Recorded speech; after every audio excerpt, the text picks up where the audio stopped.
Ladies and gentlemen, my name is Petr Kluson, and together with Professor Manthiram, we are here to represent the organizer, the European Federation of Chemical Engineering. I'm very, very happy that we can be together this afternoon, and especially being together on an extremely interesting program. Today's spotlight talk is called Electrification of Chemical Processes and the Chemical Industry. And we are very, very glad that it's organized by two working parties. One of them is the Working Party on Process Intensification, and the second one is on Chemical Reaction Engineering. So these four parties of working parties of the European Federation, I'd like to express my thanks and thanks of my colleagues from the Presidential Board of the EFCE to all who decided to take part in Spotlight talks, including you in the audience, including speakers. And of course, I'm happy to welcome here Georgios Stefanidis, chair of the Working Party on Process Intensification, who is just in a few minutes is going to introduce our afternoon program.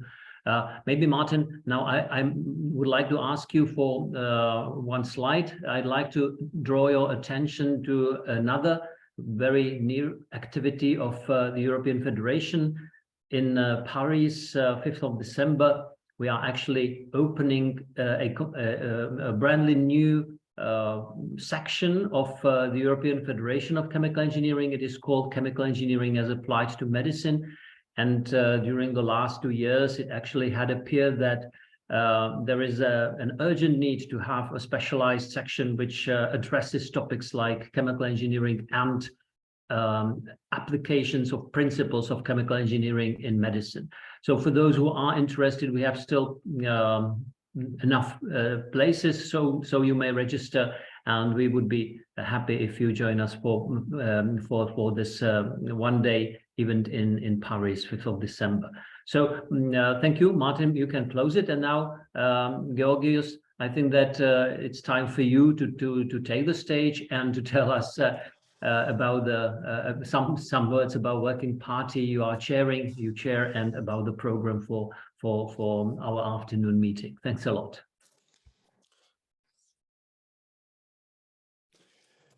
Yeah, thank you very much, Petr, for the introduction, for the opening of this event. Good afternoon, everyone. I'm Georgios Stefanidis, and as you have heard, I'm currently the chairman of the EFCE Working Party on Process Intensification. And from my side, I would also like to welcome you all to this webinar on electrification of chemical processes and the chemical industry, which is arguably a very important element in the roadmap towards sustainable chemical manufacturing.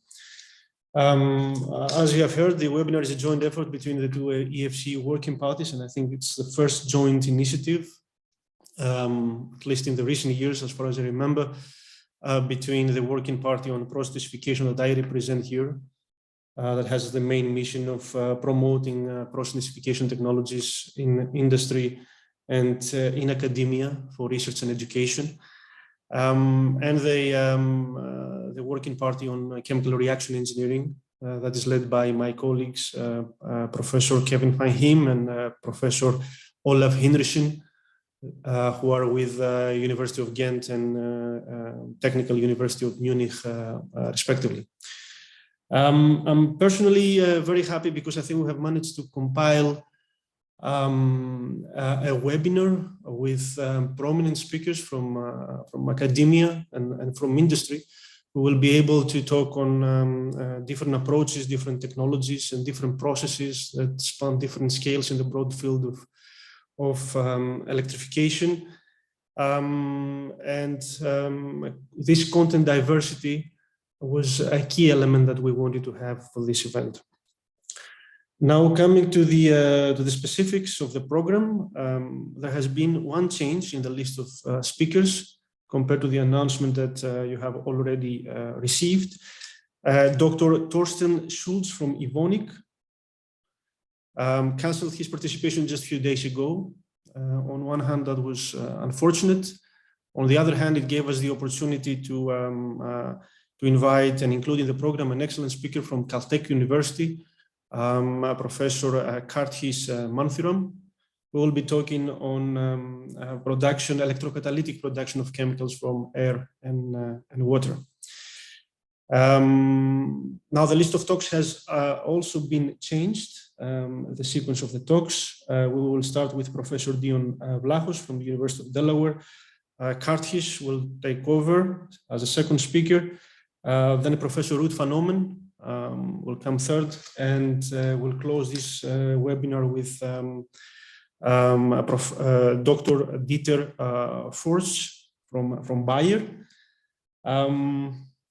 And I expect us to close this webinar around 6:15. Now, the duration of each talk will be about 25 minutes, reserving the last 5 minutes of the 30-minute slot that has been allotted to each presentation for questions and answers. As participants, you're not able to open the microphone and speak, so please, during the talk, if you have any questions, write them down, type them in the chat, and I will collect them at the end of each presentation, and I will transfer your questions to the speakers. So without further delay, I would like to give the word to my colleague, Professor Kevin van Heem, who is going to introduce the first two speakers of the webinar today. Yeah, thank you, Georgios. And in particular, it was your initiative that led to this joint session. So it was your idea. I have to give you credit for that. I think it's a great idea to do this together with these two working parties, because indeed, process intensification and reaction engineering basically go hand in hand. And I think we are very honored to have such incredible people here on board for giving these presentations. And the first speaker, it's a great pleasure to introduce Professor Dion Vlachos, who is professor at the University of Delaware. He's their director of the University of the Energy Institute in particular, but he is also heavily involved in the RAPID initiative, which is managed by the AICHE, but which is basically on process intensification. Dion is originally from Greece, as you would have expected. And started his career in Athens, and then moved to Minnesota, where he obtained his PhD in '92. He also did a postdoctoral study there at the High Performance Computing Research Center in Minnesota, and then he joined the University of Massachusetts as assistant professor and made it associate professor in '98. Then in 2000, he joined the University of Delaware. He has won numerous awards, and considering the time, I will not name all of them. But he has impressive CV with over more than 430 refereed publications, more than 25,000 citations. So that is incredibly impressive. And he has worked on many different aspects, especially related to the circular economy and waste derivatization. Also multi-scale modeling and simulation, catalytic reactors, just publications now in Nature, and so on. So, but I think a special field is, of course, multi-scale modeling. And Dion, it's my great pleasure to hand over the floor to you. Kevin, thank you so much.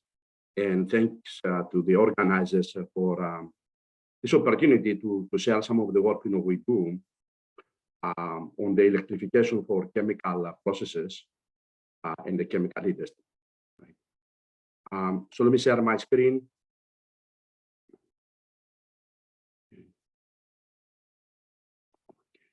Perfect. We see it perfectly. Perfect.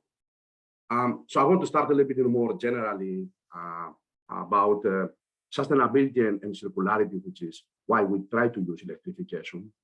And if you look at today's economy, is linear, where we basically produce, we use, and we throw away. And the end result is a number of end products like plastics and food waste, which actually come out to be in huge amounts, into the millions of tons, metric tons per year. Food waste is even 4 times as big. And a lot of these things actually they undergo digestion, and they emit methane and CO2, which in some varieties is called also biogas. So these are challenges we have in terms of sustainability at the end of the life of the product, but we have also problems upstream. So in this satellite image, you see part of the North USA and big cities like Denver, the Twin Cities in Minnesota, Chicago, and then in North Dakota, there is something that looks like a big city. But this is actually not because of the city, it is because of flaring the gas while actually transporting the liquid oil. So we have problems from all the way upstream, all the way to the end of the products. And if we want to ensure sustainability, we need to do a number of things. Circular economy, which is depicted here, where we basically produce, we use, and we keep recycling, is an important piece. But it's not sufficient because we don't want to be recycling fully all the carbon. And secondly, the population and the demand for chemicals is going to be growing. So we need to be thinking how to do this recycling in a way that the carbon is sustainable. The chemical manufacture today, chemicals, and the manufacturing that is applied maybe to circular economy of the future is also unsustainable because it uses a lot of energy, produces a lot of CO2. So what we need really to think about is how we capture CO2. This can be done in different ways. One way that is done today is photosynthesis and production basically of biomass. This can give us today renewable carbon. But this is not sufficient in terms of providing the carbon needed of the economy. We need to be thinking of electrifying the chemical plant, not just the transportation and the electricity we get at homes. That's kind of the topic we want to discuss, how to electrify basically main aspects of the chemical industry. So in terms of an outline, I will give you a little bit more, define the problem, which I think is important, what's important in terms of electrification. And then I listed here some of the activities we have in the group. I'm going to focus actually on high temperature processes and give you process heating examples from Joule heating and microwaves. Okay, so let me just present some data, and some of that is known to people, but I think we need to put them in context. In terms of the chemical manufacturing and energy use, the industry is using about a third of the energy and is producing a lot of CO2, about a third. It's projected to be the #1 sector, especially as we electrify transportation and electrify the commercial and residential areas. That is going to become the dominant mission. On the right, you basically see main sectors of the manufacturing, and things are basically known. The chemicals and the refining are actually major users of chemical of the energy. The majority, over 50% of that, actually goes in terms of process heating. Okay, that's important. We need to be able to figure out ways of how to electrify this process heating. It's also important to understand the temperature at which we operate. And so in this view graph, you can see the major sectors of industry that is using different amounts of energy. In our space in chemical engineering, in terms of chemicals and refining, you can see different temperatures which range from low temperatures to medium temperatures to high and very high. And in particular, in the area of chemicals, there is these yellow and red areas which are high, very high temperatures, and they may even exceed 1,000 degrees centigrade. The way we provide this, it will come primarily through steam, or it will come primarily through furnaces, whose efficiency actually is below 50%. And this is areas where energy efficiency, decarbonization, electrification becoming extremely important, right? If you look at the chemical space, in terms of production and energy use, you can see ammonia and methanol are at the very top in terms of emitting, and a good fraction of that comes from the hydrogen production that is being used to produce ammonia and methanol. So the main problem in these two chemicals is really the steam reforming, primarily of methane, to produce the hydrogen. Ethylene and propylene are produced in high volumes because they are used for the polyolefins. And whether you do naphtha cracking or dehydrogenation like we do in the US because of the shale gas, these are very highly endothermic processes, very high temperature processes, and they emit a lot. So if we want to tackle the problem of chemical industry, you look at the numbers. Some estimates I made, which could be a bit off, all the CO2 from all energy sectors. Think about these 6 chemicals. A good mnemonic rule is they produce about 6% of all CO2. This is a huge amount, more than 50%, maybe all the way up to 80% of chemical industries' CO2 emissions. So if we're able to solve make this problem sustainable, electrifying them, I think we're going to have a major impact in the chemical industry. But these are actually very difficult because these processes are actually in the high to very high temperature region. So I start putting down some ideas of what we can do. We are working a lot on a biomass conversion for bringing in a renewable carbon. We have been thinking how to intensify the processes and electrify them. And because of the monomers, the biopolymers, I think these actually are ideal feedstocks for some of the benzene-toluene xylene type of molecules. On the right, you see some other recyclable feedstocks or renewables that we can basically start using. So we can use what we call low carbon feedstocks, bring them in and try to basically process them. But in this all processing, electrification would be critical, right? How we do the processing in a good way. So what I want to do, I want to show you a couple of examples of how we can actually electrify these technologies, starting basically with Joule heating. Now on the left, you actually see electrosynthesis, and you see plasma and reactor at the bottom left. And I put them here to show you that there are other ways, and I think we'll be discussing some of those today, in terms of how to do the manufacturing of chemicals in a sustainable way. On the right, you see primarily process heat, which use electromagnetic fields like microwaves or Joule heating. These are the main means of basically heating processes, including probably thermal plasma. Okay, so there are some interesting differences between the conventional way of heating that would basically fire tubes in the furnace with burning natural gas, and the heat is ideally transported from outside inside the tube.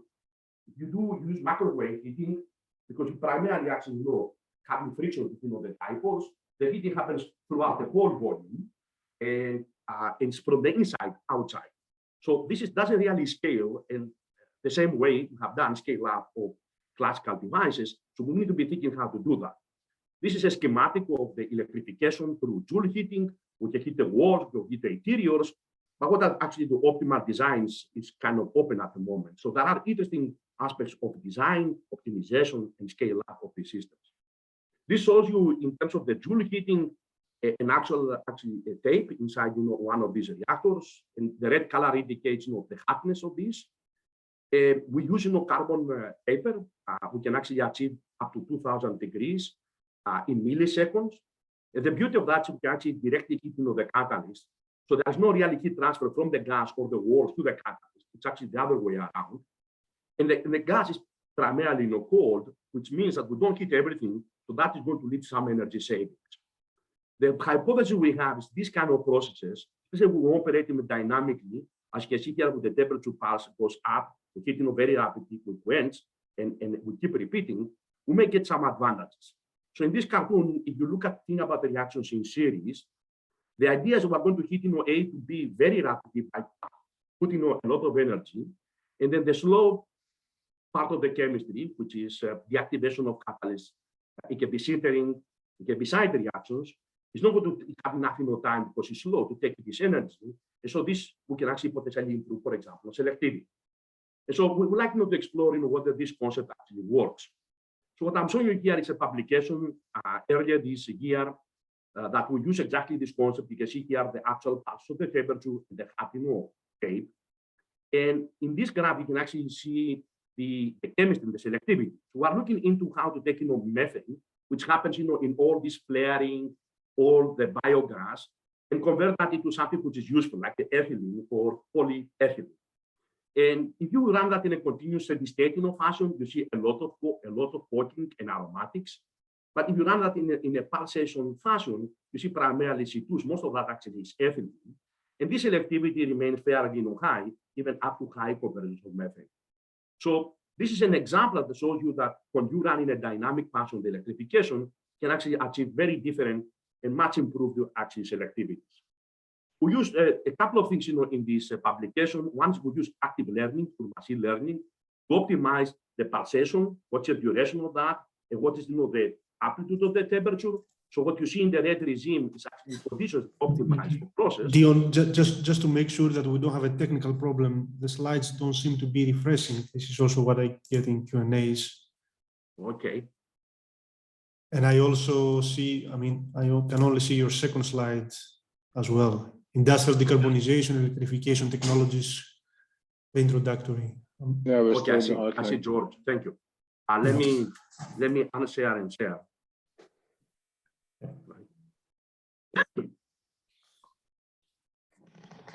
Let me do the screen. And let me go again into this. Thanks.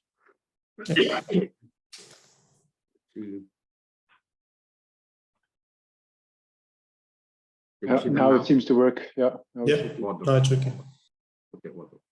Okay. So I was showing you basically the different ways of heating, and I explained kind of about the different temperature profiles and design principles depending if we do professional, microwave, or resistive heating. This is a picture I was showing you of the carbon tape and the passing of the temperature. Then I moved into this publication that showed basically the coke and the aromatics versus getting primarily ethylene by the pulsation. So very high actually selectivity is retained up to high conversions by doing dynamic electrification rather than steady state one. And in this graph, I will show you how we use active learning basically optimize. I don't say that you should change your pulsation. Kevin, your mic is on. Just to give the real circumstances.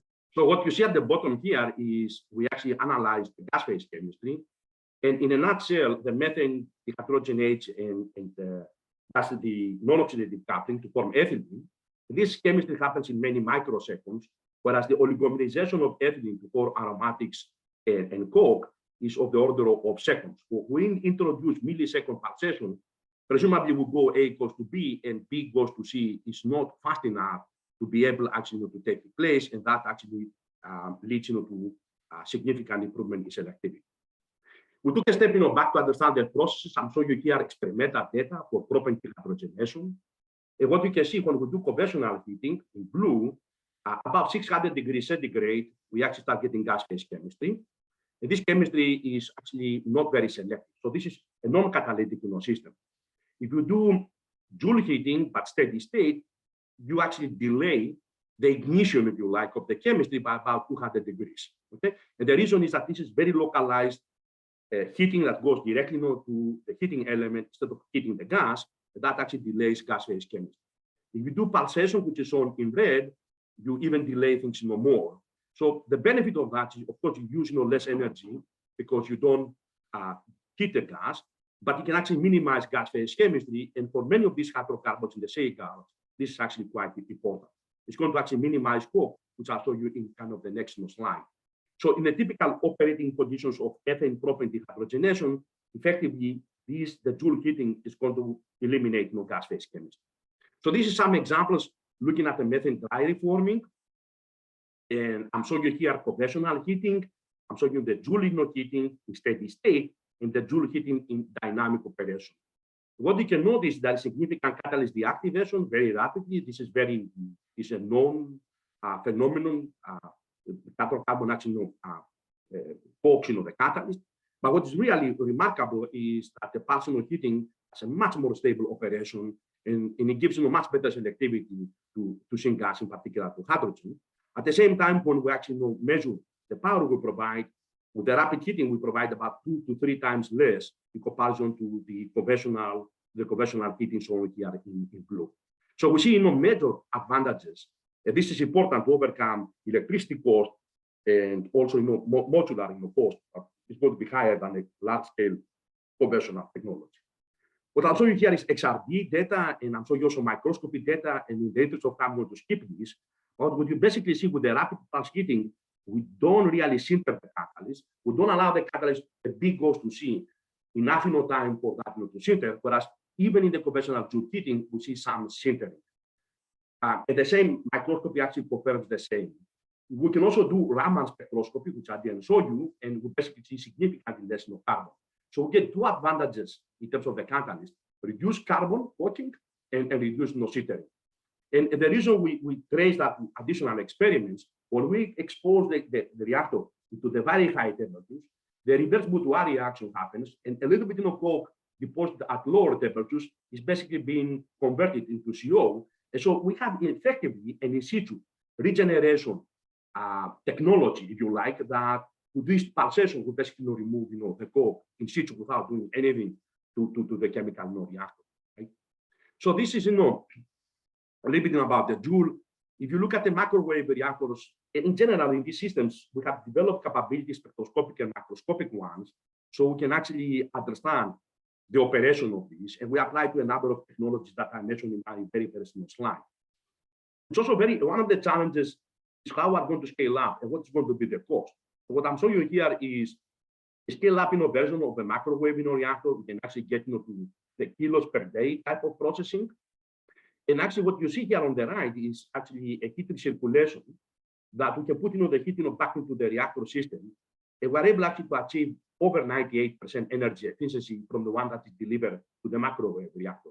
So this is a first step towards taking things into the larger scale and also ensuring that we have, this electrification very energy efficient. Microwaves have also additional problems. I'll show you here a movie, hope you can see it, from a publication in Nature that shows two grapes. When they basically start touching each other, they start getting into fire. In fixed bed and fluidized bed reactors, when these particles come in contact, the electromagnetic field gets concentrated, and that can lead to hotspots and thermal runaways. That's not something we want in a chemical reactor. There are some interesting also aspects in terms of the material selection. And besides having the thermal conductivity as the main metric for the material selection, the dielectric properties of the materials are very important because they tell us effectively how well we couple to the electromagnetic field and we absorb this energy. What you can see for a variety of materials I showed you here is there is not really correlation between the conductivity and the dielectric properties. Here is our really good friend silicon carbide. It's an extremely highly conductive and very strongly absorbing material. And so how we actually select materials and how we bring the active phase of the catalyst is actually an important part of the electrification. It's not just reaction engineering alone. These CFD calculations show you, as we take these particles from 1.1 millimeters down to 10 microns, how the electromagnetic field or the power density changes. You can see about order of magnitude actually increase. Everything has been identical as these parts come in close contact. That's also in this graph shows you exactly the same thing. Parts come in contact, the power density becomes high. This creates the hot spots. But you also see that the electric conductivity has a significant effect. That's another materials property that we have to consider when we actually design these scaffolds and active phases for the microwave reactors. So our way around this, instead of doing fixed bed and fluidized bed reactors, is to use 3D printed structures. And we can see in the CFD calculation on the right and actual IR images on the very right, we get almost isothermal systems. There are no hot spots. One of the challenges with these 3D structures is catalyst coating. This really was coated like in the monolith in the catalytic converter has a very low density of the catalyst.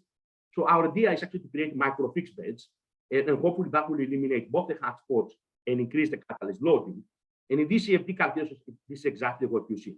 These walls of the scaffold, of the silicon carbide, are actually conduits of the energy and they concentrate primarily the electromagnetic field. So you really avoid the hot spots between the particles. Okay, so this is an example of the dry reforming again of methane. It's at 700 degrees. We go all the way above 1,000 degrees. We see very, very, very stable operation, no hot spots, no arcing in this reactor. So I think this is a major advancement. And if you look at in terms of the loading, this is almost approaching the loading that of a fixed bed. And I think we can do it even better. So this basically solves some of the challenges of the microwave reactors. Another advantage of the microwave reactors is the localized heating. You see here a piece of monolith. We simulated, we measured temperatures, very rapid heating, cold gases before, almost cold gases after, very high heating, only very localized. That happens in Joule heating. In a typical furnace, you see very high temperatures all across the reactor, and that is going to lead to gas phase chemistry, coating, and other undesirable things. So here's just one piece of data for propane dehydrogenation. This is on a platinum tin alumina catalyst. And if you compare the microwave operation, you see very robust operation, very high selectivity, whereas if you run it in a conventional furnace, you see very rapid non-catalyst deactivation, right? Let me skip here to show you some microscopy data. I don't know if you can actually see this at 500 degrees centigrade, but in the conventional heating, you see a carbon, a coke overlayer of the platinum tin that you really don't see in the microwaves. And this data here is at even higher temperature. You can see very little no carbon in the Raman spectra in comparison to the conventional heating. You see a lot of carbon here. So the benefits we get is, again, sintering, deactivation, selectivity are significantly improved in this, can be improved in this electrified reactors. And energy we use actually is less. I'm going to skip in the interest of time. So let me summarize. The design of these, I think, electrified reactors is important. And it doesn't follow exactly the same rules we have been designing classical chemical reactors. But we have no tools. We have CFD, we have active learning, we have optimization tools to actually understand how to design these systems. Right? In the case of microwaves, arcing and robust operation are very important, but I think this is actually a fairly easy problem to solve. And we can ensure very fast heat and mass transfer and use any catalyst, whether it's microwave transparent or not, doesn't really matter because the scaffold, like the silicon carbide, is going to do the job. What we see in terms of improvements, we see improved selectivity, reduced coke formation, some energy savings, and about double the efficiency of furnaces. So this is actually significant in terms of what one can do. So let me just close here. I'm going to go back to the previous presentation. Okay, so we're talking briefly about circularity and sustainable economy. And I think to do this, we need actually a number of elements. Electrification is one of them, of the pillars. It's an important one, but it's not the only one. We need to look at the feedstocks. We need to look how to design basically the reactors. Materials are critical. We need to employ machine learning and multi-scale modeling. Important pieces we need to bring together to help us basically with how to design these reactors, how to do the electrification. So let me stop here to have a little bit more time for discussion. And thank you for your attention. Thank you, Dion. Thank you for a very nice presentation. If you have questions, we can put them in the chat. There was one question on the role of electrocatalysts. What kind of role do you see them to play in the future? Will this be the century of electrocatalysis? Because that's what some people claim, like colleagues in Leiden. Kevin, I think we'll have 2 talks on electrocatalysis afterwards. Dion hasn't talked about that, but okay. Yeah, no, but I think we can. I think it's an interesting question. I think we should start thinking and addressing it.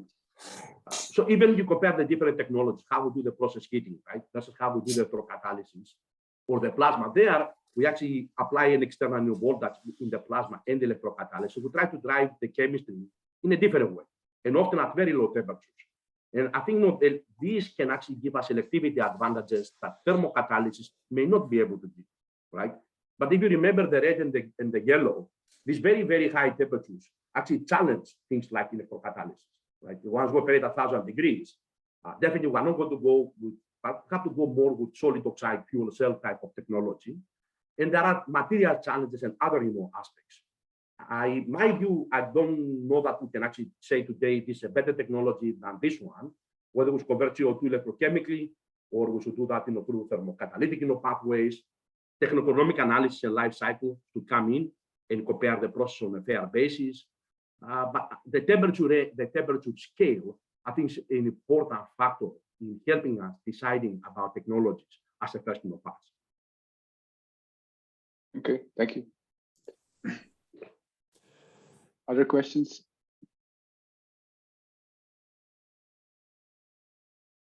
If I can make a comment and a question, personally, I like very much the approach. What I understand is that in order to have a uniform solid phase, even at small scale, which is not easy to get, and you have shown that it is possible, you need 3 elements. You need the selective heating principle of microwaves.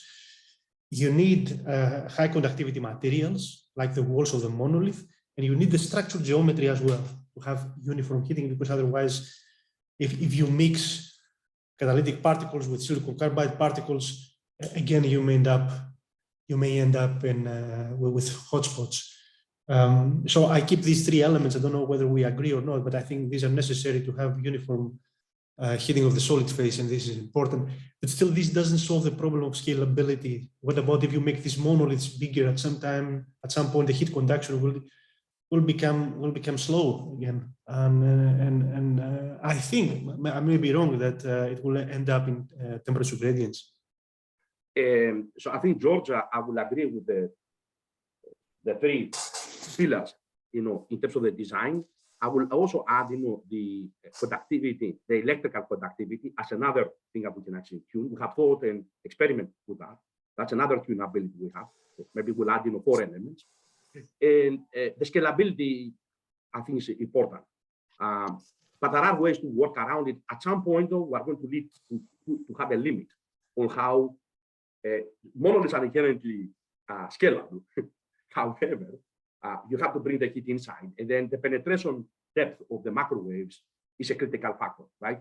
Once we reduce the frequency, this is all 245 gigahertz to the 900 range, we are going to gain, but that is not going to do the whole job. The conductivity is going to help. At some point, there is a limitation on the heat. That depends on the chemical reaction too, right? If you look at the heat of reaction, the more endothermic the reaction is, the more limitation we are going to have. We need to be able to supply the heat. And so I think this will be interesting part of design equations, if you like, that we need to have in the future. But right now, the reactors are about an inch in diameter. We get to this scale, even with the 245. And so I think we get into the range that this becomes decent in size, okay? And the length is 0.5 meter. We can go, bigger than that. If you think about, that, from all the work you did in furnaces, they are actually scaled out of multiple tubes, right, in the furnace. Because heat transfer through radiation is the rate controlling step, there too, right?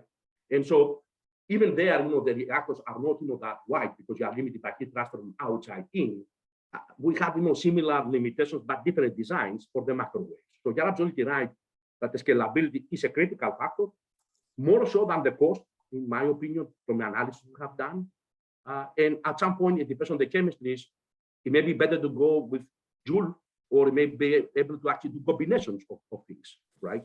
But I think we have, we can actually use imagination and creativity to come up, with scalable solutions. And the microwave companies are start pushing towards larger devices. We have now 45, kilowatt, microwave reactors. We used to have a 100 watt. We have a kilowatt in our own lab. So things are moving, but slowly, but they are moving in the right direction. So I think there are exciting prospects. Thank you. But I would like to confirm that this is, to me, important progress. People claim that at small scale, in the lab, or even slightly higher scale, it's relatively easy to achieve uniform heating. It's not at all. No, not at all. And you have shown that, and this is success. This we is actually get, with the hydrocarbon chemistry, George, I have to put a movie, we get flames. We have thermal runaway, so it's not trivial at all. If you operate at 100 degrees centigrade, yes. Once you go to these higher temperatures, then these problems actually arise. Fog comes, absorption microwaves, and the whole thing, basically gets on fire. So ensuring also measuring, we have actually developed, I think I have time to talk, spectroscopic techniques so we can measure the inside, non-intrusive temperature. I think this is important elements, understanding what happens in the systems. We need these kind of tools, and they are not widely spread. So I think these tools are very, very important. Yeah, thank you very much. Thank you.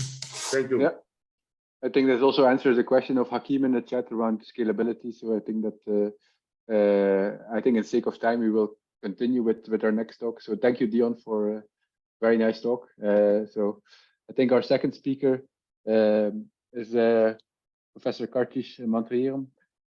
So he will speak about indeed electrified catalysts for chemical synthesis from air and water. And Karthish received his bachelor's degree in chemical engineering from Stanford University and his PhD in chemical engineering from UC Berkeley. As a graduate student in Professor Paul Aldius's group, Karthish developed transition metal oxide host for radiation-tunable plasmons and nanoparticle electrocatalysts for reducing carbon dioxide. In 2021, he moved to Caltech as a full professor of chemistry and chemical engineering. His lab is focused on the molecular engineering of electrocatalysts for the synthesis of organic molecules, including pharmaceuticals, fuels, and commodity chemicals. He has also received numerous awards, among others, an NSF Award, the DOE Early Career Award, and so much more. He's also considered by Forbes the 30 under 30 in science. So with this introduction, Karthish, I want to give you the floor, and I hope you can try to share your presentation, and let's hope everything works. Awesome. Thank you, Kevin, for the kind introduction. Let me go ahead and share my screen, and I imagine everyone can see this now. Yeah, I see McDonald's. So that's good. Excellent. Perfect. Yes. So I wanted to start just by putting up this image and asking us all to think about where the carbon footprint is. And certainly, I think we have an instinctive sense that there's a carbon footprint behind the gasoline-powered vehicles and behind the electricity powering the lights. But as we heard from Dion's presentation, we know all too well that there is a carbon footprint behind virtually everything that we see here. There is, in fact, a carbon footprint behind the plastic of the billboard, the cement of the buildings, the steel of the flagpoles, behind the clothing that everyone's wearing, and even behind the patty of the McDonald's burger. So it is essential that we find ways to decarbonize this physical world. So we can look at this carbon footprint quantitatively. This again is a plot that Dion shared as well. And you'll see here immediately that there is one chemical, ammonia, which has such a large carbon footprint that it actually has its own y-axis on this plot. So if everything were plotted together, ammonia would be up top and all other chemicals would be compressed down at the bottom of the plot. So if we're serious about decarbonizing chemical manufacturing, then it is essential that we do something about decarbonizing ammonia. And if on top of that, we intend to achieve deep decarbonization of chemical manufacturing, then we also have to do something about ethylene, methanol, propylene, BTX, ethylene oxide, and many other chemicals. So if we want to decarbonize chemical manufacturing, I think we should state this as a synthetic paradigm. That's something that could help to drive innovation in the various organic synthesis methods that are needed for commodity chemical manufacturing. And so one can look out there at existing synthetic paradigms. These are things like biosynthesis, total synthesis, and semi-synthesis. If we apply these definitions to something like making ammonia, then that would be, for instance, for biosynthesis, taking nitrogen, water, and ATP, and having a nitrogenase enzyme convert those into ammonia. If we look at total synthesis, that would be the Haber-Bosch process. That would be taking nitrogen, water, methane, which are all simple, commercially available precursors, and converting those to be able to make them into ammonia. What we're advocating for is a synthetic paradigm where we start with just CO2, nitrogen, and water. These are three common feedstocks. They're ubiquitous, they're sustainable, and we want to transform these into more complex chemicals using renewable electrons. So in this paradigm, we start with nitrogen, we react with water, and we ultimately convert this into ammonia. We then take CO2 and water, convert those into CO and ethylene. We take these first production products, and with additional steps like oxygen atom transfer chemistry, we convert these into products like ethylene glycol, ethylene oxide, lactones, and even amino acids. So we really have been able to push forth the complexity of what is achievable in this realm. So we'll focus in on two specific parts today. The first is being able to convert nitrogen and water into ammonia at ambient conditions. And the second part is being able to make epoxides from olefins and water, which would, of course, be a much more sustainable method than what is practiced today. And I'll share the downsides of the methods that we use today. So we'll focus in first on converting nitrogen to ammonia. So we can step back for just a moment to look at the big picture implications of this. This is dollars per ton of urea, an ammonia-based fertilizer, in different countries in sub-Saharan Africa as compared to the international average. And you'll see that in these countries in sub-Saharan Africa, the price of fertilizers is 2 to 3 times the international average. And really that comes about because the infrastructure for distribution is poor. That ultimately leads to issues in crop yields and severe malnutrition. So there are many reasons for which we should really try to bring down the cost of these fertilizers in next generation methods. So we can look at how we make fertilizers today, and it'll become apparent why we have the challenges that we do in the present paradigm. We start with methane and water. We first conduct steam methane reforming, coupled with water gas shift. Here, for simplicity, I'm stating this just as a single step, but ultimately one gets to hydrogen. This is done at greater than 700 degrees C while making a stoichiometric CO2 footprint. That hydrogen is then reacted with nitrogen, 400 to 500 degrees centigrade, 150 to 250 bar, to be able to make ammonia as a product. Now, the issue here is, first off, that we have a high temperature, greater than 700 C, and a pressure of 150 to 250 bar. These are conditions that necessitate centralized production. You can't really do this in a distributed fashion while being techno-economically viable. There are also safety issues with practicing something that has relatively harsh conditions in a distributed fashion. Now, on top of that, the CO2 footprint is huge. This is why ammonia synthesis actually has the largest carbon footprint of any chemical that we manufacture today. So two things that we need to try and solve. In essence, the requirement that this creates is that a next generation method for ammonia synthesis should not only eliminate the CO2 footprint, it should ideally operate at near ambient conditions. That would enable distributed production of ammonia and allow us to get ammonia to parts of the world where distribution infrastructure is lacking, and get that ammonia there in a techno-economically viable fashion. So in part, what we're saying is that we want to replace pressure with voltage. And we can look at what that means for this very specific reaction, that of nitrogen and hydrogen going to ammonia. First, we can look at how we do this today. Temperature on the x-axis, pressure on the y-axis. Conversion is plotted here. Conversion ranges from 0 to 1. And if conversion is 0, that means we are entirely at reactants. If conversion is 1, that means we've gone fully to products, fully to ammonia. So based on this color map, we would favor regions which are red based on the thermodynamics alone. We know all too well, though, that the kinetics of this reaction do not work out at ambient conditions, as this plot indicates, is good for thermodynamics, but not so good for kinetics. So we're forced then to go to elevated temperatures, say 500 degrees centigrade. And at this point, the kinetics start to work out, but the thermodynamics do not. We're now in a deep blue region of this plot where nitrogen and hydrogen remain as nitrogen and hydrogen from a thermodynamic perspective, even though the bonds are now labile. And so what we do then is we pressurize this reactor going up to 200 to 250 bar. And at this point, we achieve a less than 20% conversion, about a 15% single pass conversion. And so this shows the difficulty that we face today in commercial production of ammonia. This is, of course, how we make all the world's ammonia today. It's really a testament to engineering that after 100 years, we've really gotten to the point where this is certainly a techno-economically viable process, and we've squeezed every penny out of this process to make it work at scale. So what we can consider instead is using voltage to recover conversion instead of pressure, while still retaining temperature on the x-axis.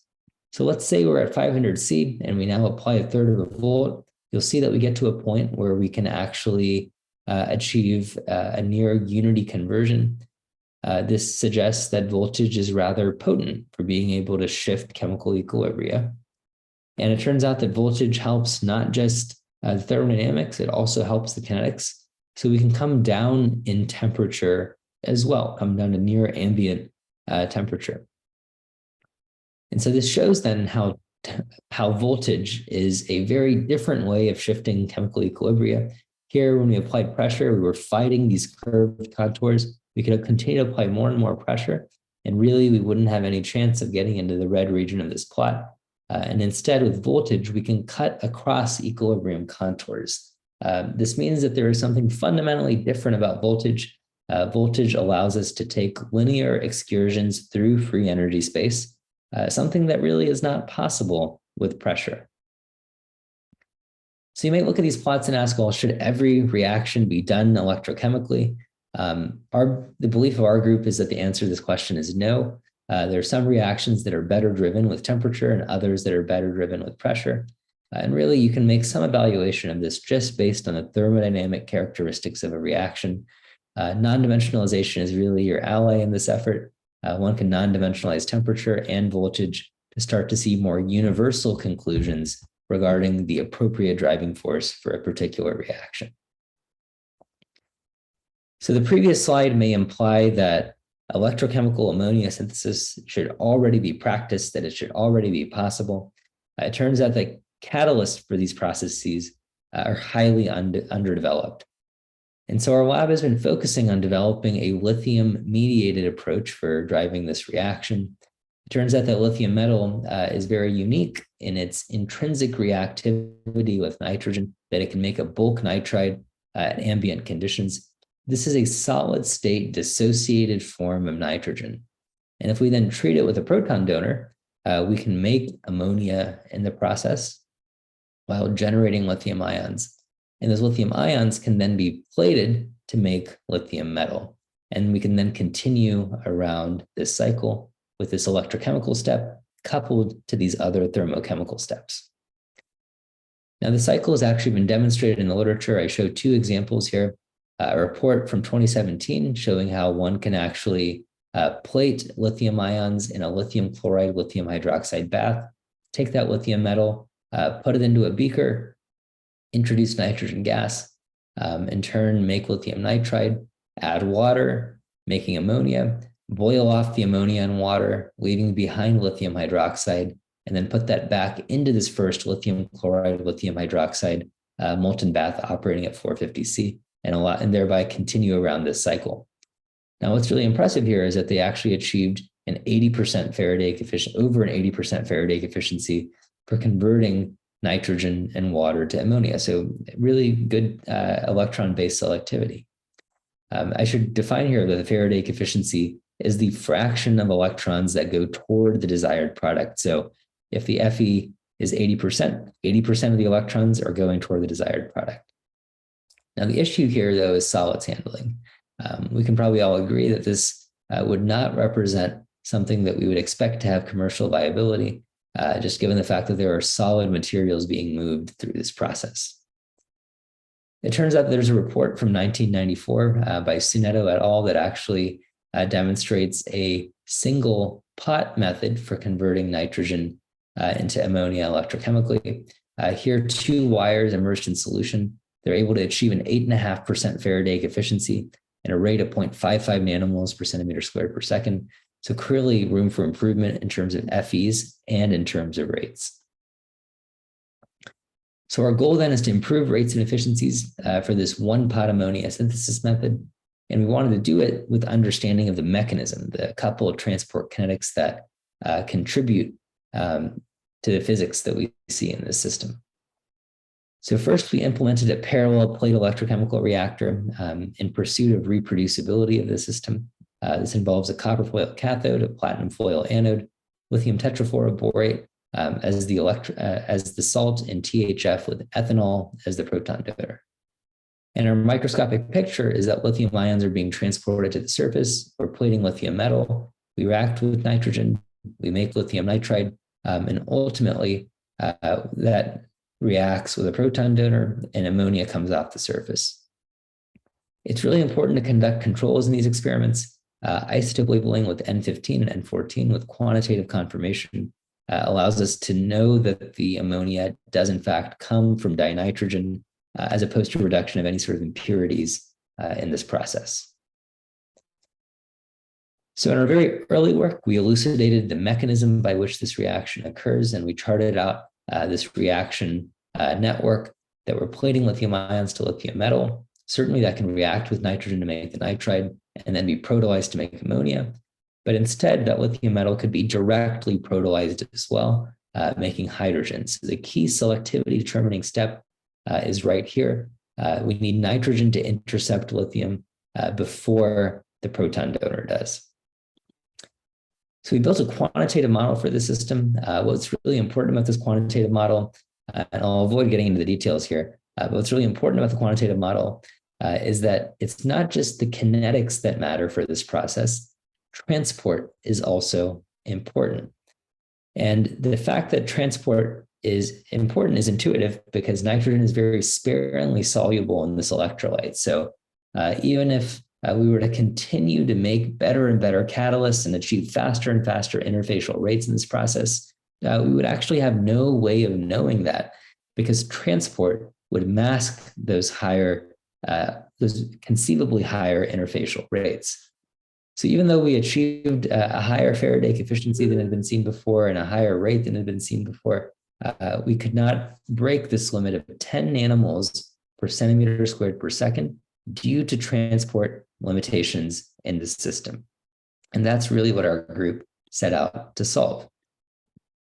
And so just to recap, we have a transport limit in this process from these bubbles going through the electrolyte to get the nitrogen to the surface of the electrode. In addition, we are actually also oxidizing THF and ethanol while trying to make ammonia. And we can all agree that that is not sustainable to be breaking down THF and ethanol at the anode. And so what our group introduced is a method of using gas diffusion electrodes by which we could convert nitrogen and hydrogen to ammonia. This involves explicitly introducing hydrogen gas at the anode so that we are oxidizing it instead of THF. And to also have these gas diffusion electrodes enable contacting of the nitrogen with the liquid phase electrolyte so that we can then make ammonia as a product here. And that this contacting would enable faster rates of nitrogen transport, thereby overcoming the historic transport limitation. So we started with conventional gas diffusion electrodes that are based on carbon fibers. While those work well in aqueous electrolytes, they do not work well in non-aqueous electrolytes where there is complete flooding of the system. We found that stainless steel cloths actually work very well for this chemistry. Stainless steel cloth can be used directly at the cathode where you plate lithium metal to conduct this chemistry. And stainless steel cloths can be used with a thin layer of platinum plated on to be able to do hydrogen oxidation at the anode. This in turn works very well with the non-aqueous electrolyte, in part because the stainless steel cloth does not have an intrinsic tendency to wick up the electrolyte in the same way that carbon fibers do. And that's really just because the stainless steel cloth does not have favorable surface interactions with the electrolyte that we're using here in the same way that the carbon fibers do. So we find that this leads to dramatic improvements in the rates of ammonia synthesis. I mentioned before a transport limited rate of 10 nanomoles per centimeter squared per second. We can achieve several times that in the system up to 30 nanomoles per centimeter squared per second. In addition, the ammonia synthesis Faraday efficiency also improves. We can achieve a 40 to 50% ammonia Faraday efficiency. So now nearly half the electrons are going to the right place in this one pot process that we're developing. It's of course also important to show that this can be coupled to water splitting. That's something that our group has demonstrated, that you can have a water electrolyzer coupled to the electrochemical Haber-Bosch, and you can actually still maintain Faraday efficiencies of around 40% for this process. Achieving a fundamental understanding of what's happening here is critical. It turns out that the solid electrolyte interface actually governs most of what happens in this system. We can actually image the solid electrolyte interface using cryo-electron microscopy.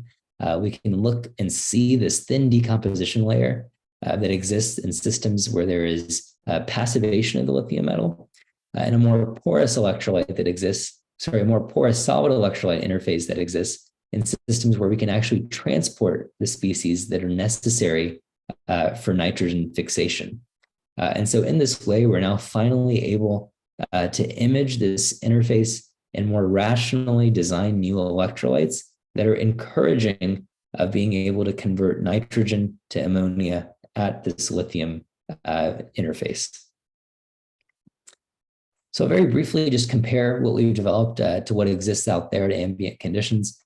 You'll see that our production rates are 1 to 2 orders of magnitude higher than what's been achieved before. There's certainly room for improvement in Faraday efficiencies. So there we're continuing to work on improving things in our lab, but the rates certainly are encouraging. The critical problem here is that energy efficiency is low. It's just 2%. And that means that we still have our work cut out to be able to make systems that are more efficient. Most of the energy is being lost to just moving ions around in the electrolyte. And that's something that our group is really working on solving right now.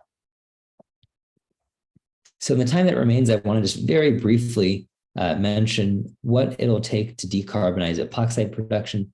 Epoxides, of course, are the 5th largest contributor to CO2 emissions today. This is in part because we have over-oxidation in the conventional method, where we treat ethylene with oxygen to make ethylene oxide. We over-oxidize some of that ethylene to make CO2.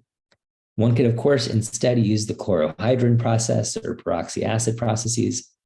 These certainly have their advantages, especially in terms of eliminating CO2 footprints, but there are great dangers involved in using peroxides commercially. There are certainly accidents that happen all too frequently.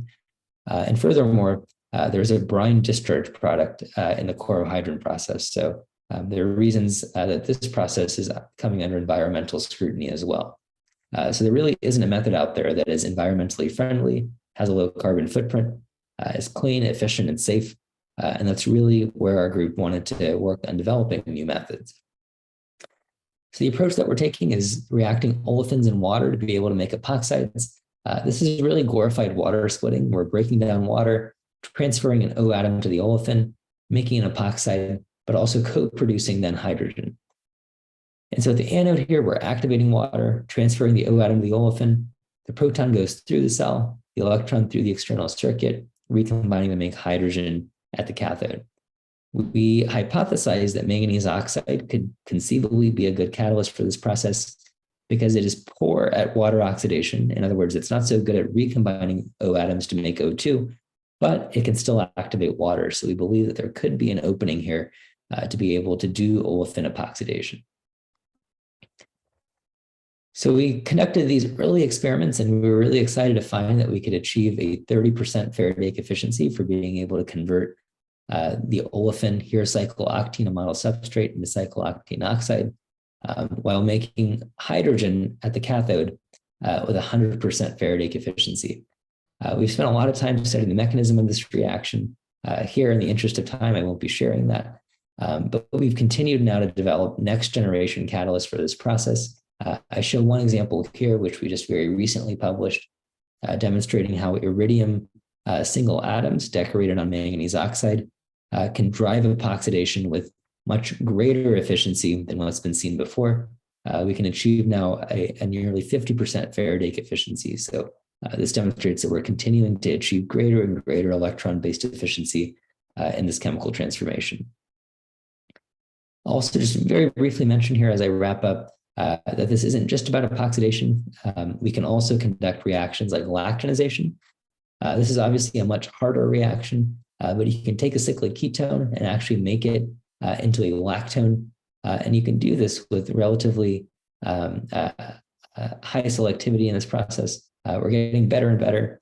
In our published work, we're at 20%. We found ways of getting about 50% higher than that now.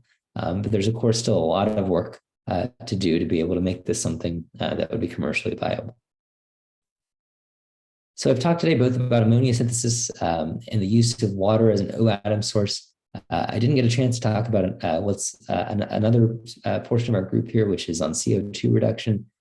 And here, not just being able to convert CO2 into CO or ethylene, but instead doing carboxylation chemistry, that you can actually do chain extensions, that you can make a C2 into a C3 or a C3 into a C4 through carboxylation chemistry, which is really underexplored.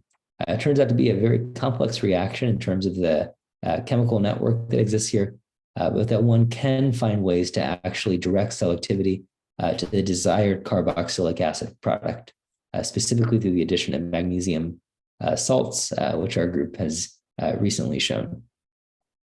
And with that, I'll go ahead and wrap up. I do want to thank our students and postdocs who've really been the central innovators in this program, and of course our funding sources, which allowed us to conduct much of the research that I described today.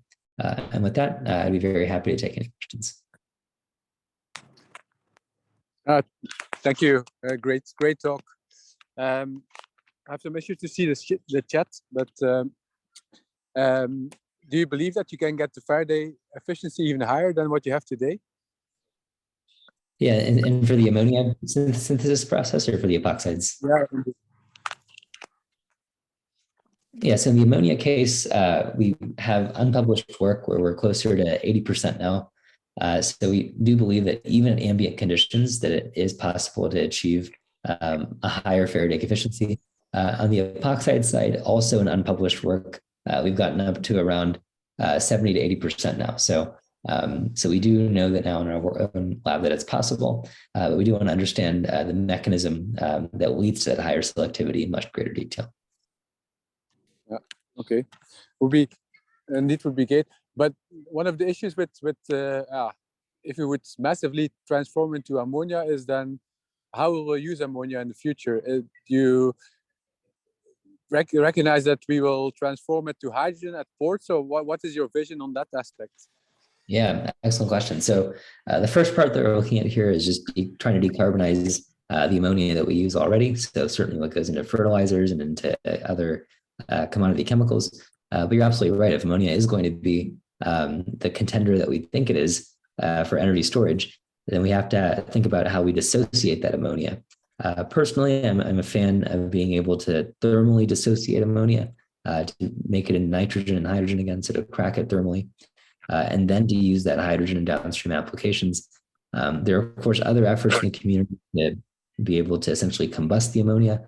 I do have my concerns about ammonia combustion just because I think one is quite likely to create significant NOx emissions, which are difficult to abate. Catalytic converters can certainly do part of that job, but being able to abate what will be a very large amount of NOx, I think, is going to be challenging. Okay. Okay, thanks again for a great talk. And Georgios, I hand over the word to you. Great. Thank you.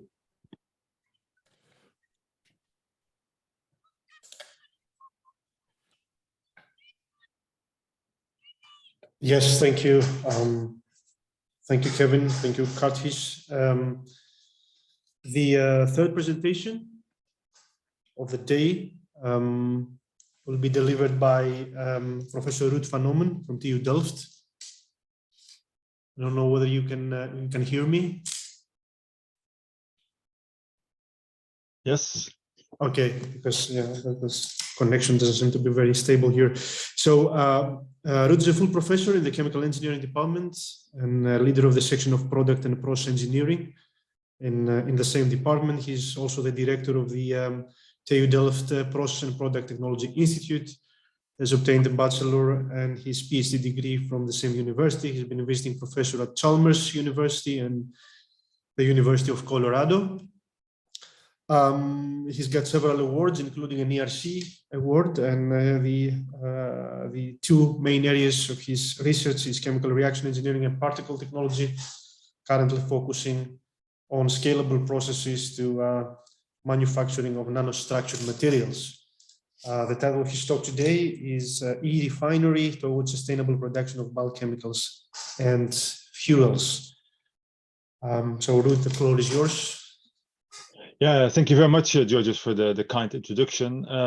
One slight correction. I just changed role early this year, and I'm now no longer the director of the Product and Process Technology Institute, but of the e-Refinery Institute, what I'm talking about today. And it's an honor to present to you this work we're doing in Delft with a whole range of colleagues on working on solutions to bring the production of bulk chemicals and fuels to a more sustainable level using electrification of the process industry. And yeah, we had two great talks before, and I hope I'm connecting well to that. And I think actually that it is working well. I'm not yet sharing my slides, I think. Let me do so.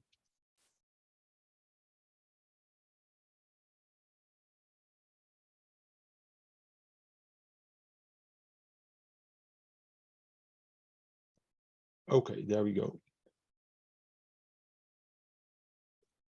So, as said, within the e-Refinery Institute in Delft, we strive towards sustainable production of bulk chemicals and fuels. And the idea behind it is that, and telling you not something new, I guess, that a lot of the sustainable energy supply that is growing and growing, most of it is of course electricity that's provided in a fluctuating manner, for example, and that is especially also true for us in Northwestern Europe, from solar and wind energy, which is fluctuating during the day, in the seasons.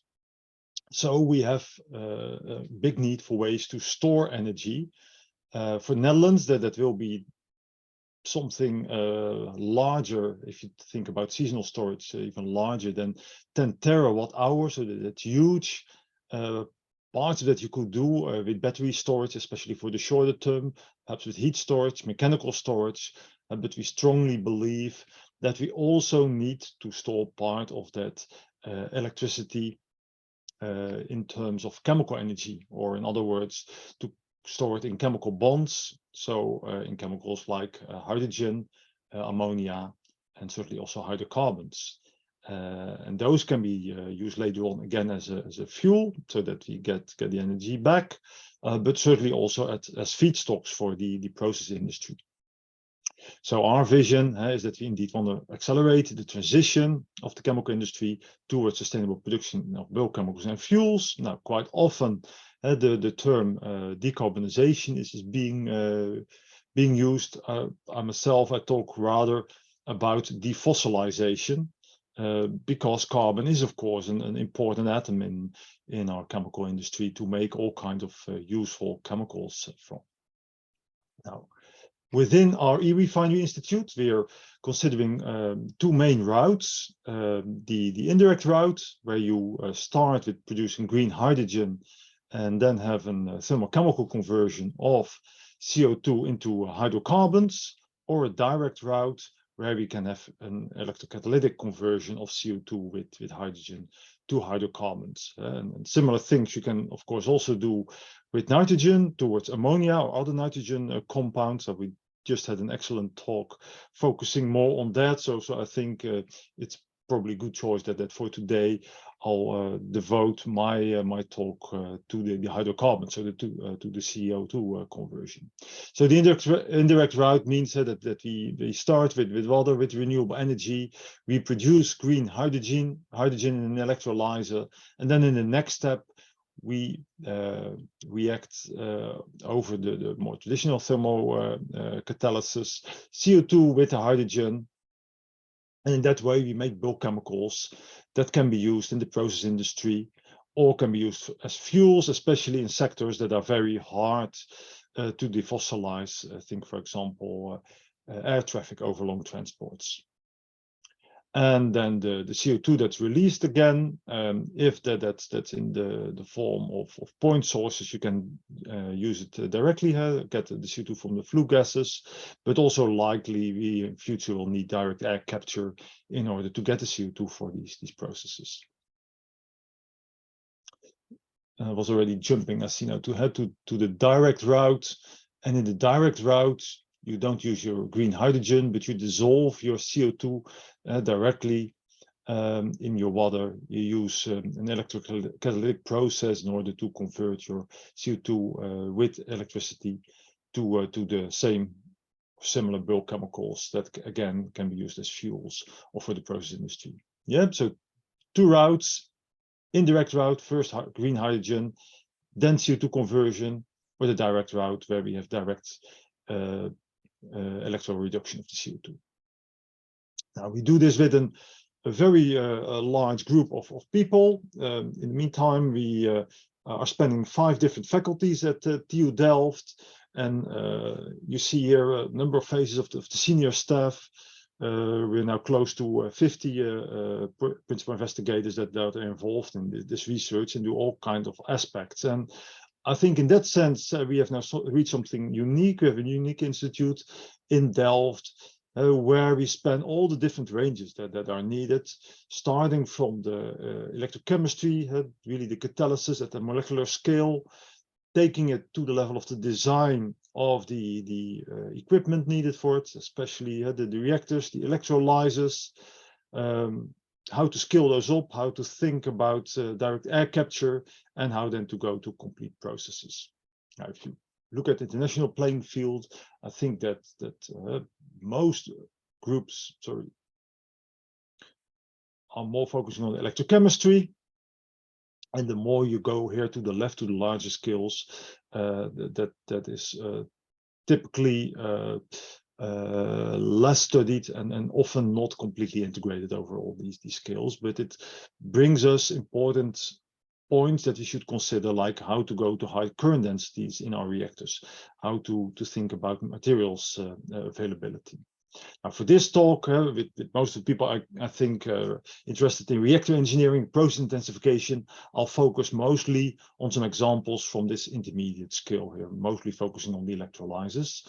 But again, in our institute, we're taking into account all these scales: the micro, the molecular, the meso, the reactors, and at macro, really the processes and how to do the techno-economical assessment, LCA, those kind of things.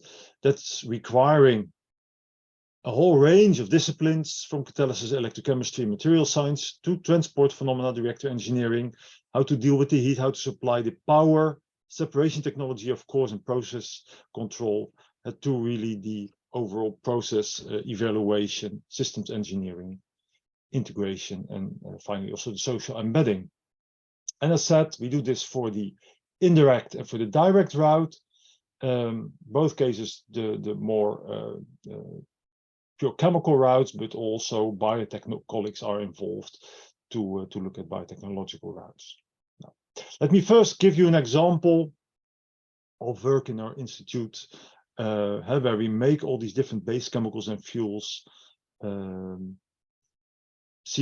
syngas, formic acid, ethylene, ammonia, and so on to the higher hydrocarbons. Let me first give you an example of the indirect route.